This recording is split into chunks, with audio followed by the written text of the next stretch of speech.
Kamu mungkin berpikir, orang yang paling kuat emosional adalah yang paling mandiri, yang bisa mengatasi semuanya sendiri.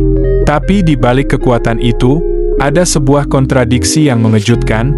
Justru mereka adalah orang yang paling jarang meminta bantuan. Kok bisa? Apa ini soal harga diri? Atau sebenarnya ada sesuatu yang lebih dalam dari itu? Yuk, kita bongkar bersama fakta psikologi yang out of the box ini. Bayangkan seorang teman yang selalu ada untuk kamu, selalu mendengarkan masalahmu, dan memberikan nasihat terbaik. Kelihatannya, mereka memiliki segalanya, dan tidak pernah tampak butuh bantuan.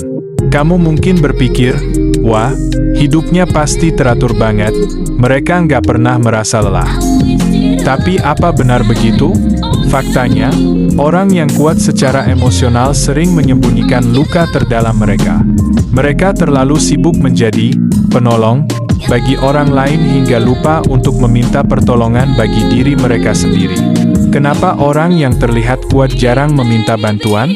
Ini karena kita sering salah paham dengan apa itu kekuatan emosional.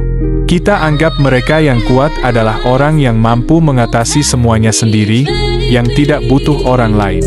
Padahal, dalam psikologi, kekuatan emosional bukan berarti kamu tidak pernah membutuhkan bantuan. Tetapi sebaliknya, kekuatan sejati adalah ketika kamu tahu kapan kamu butuh dukungan dan berani untuk meminta. Namun, ada stigma yang kuat di masyarakat bahwa meminta bantuan adalah tanda kelemahan. Orang yang terbiasa kuat sering merasa kalau mereka meminta bantuan, mereka akan kehilangan citra, kekuatan, itu. Ini menciptakan siklus berbahaya, di mana mereka semakin terisolasi dan merasa beban emosional yang mereka pikul harus diatasi sendiri. Selain itu, orang yang kuat secara emosional sering merasakan tekanan internal untuk selalu menjadi pilar bagi orang lain.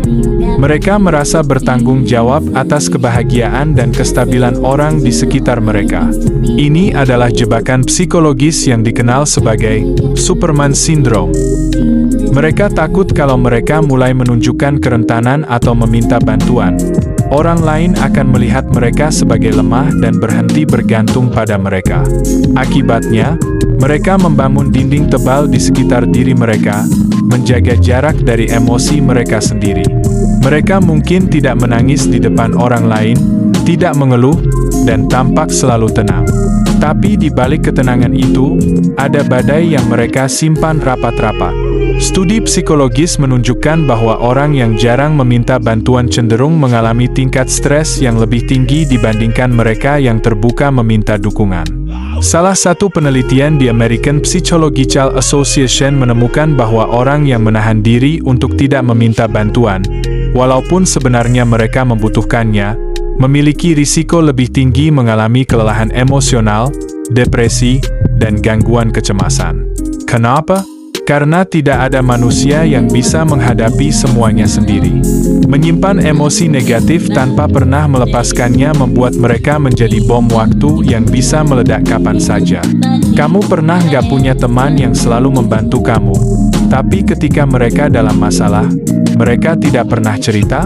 Ini bukan berarti mereka tidak mempercayai kamu, tapi mereka terjebak dalam pola berpikir bahwa mereka harus selalu kuat. Mereka takut jika mereka menunjukkan kerentanan, mereka akan mengecewakan orang lain atau merusak citra diri yang sudah mereka bangun. Ini membentuk siklus yang sulit diputus. Mereka menolak bantuan, merasa lebih kesepian, kemudian berusaha lebih keras lagi untuk menjadi kuat. Semakin lama siklus ini berjalan, semakin dalam luka emosional mereka, dan semakin sulit bagi mereka untuk keluar. Jadi, kalau kamu merasa selalu harus menjadi kuat untuk orang lain, ingat bahwa meminta bantuan bukanlah tanda kelemahan. Sebaliknya, itu adalah bukti dari kekuatan sejati. Tidak ada manusia yang bisa bertahan tanpa dukungan. Beranilah untuk menunjukkan bahwa kamu juga membutuhkan pertolongan, karena tidak ada yang salah dengan itu. Justru disitulah kamu menemukan kebebasan dari tekanan yang selama ini kamu pikul. Pernah nggak kamu merasa takut untuk meminta bantuan, bahkan saat kamu benar-benar membutuhkannya? Coba ceritakan pengalamanmu di kolom komentar. Jangan lupa follow untuk lebih banyak konten psikologi yang membantu kamu memahami diri dan orang lain lebih dalam. Di video berikutnya, kita akan bahas kenapa orang yang paling sering tersenyum, bisa jadi, adalah orang yang paling merasa hancur di dalam. Stay tuned.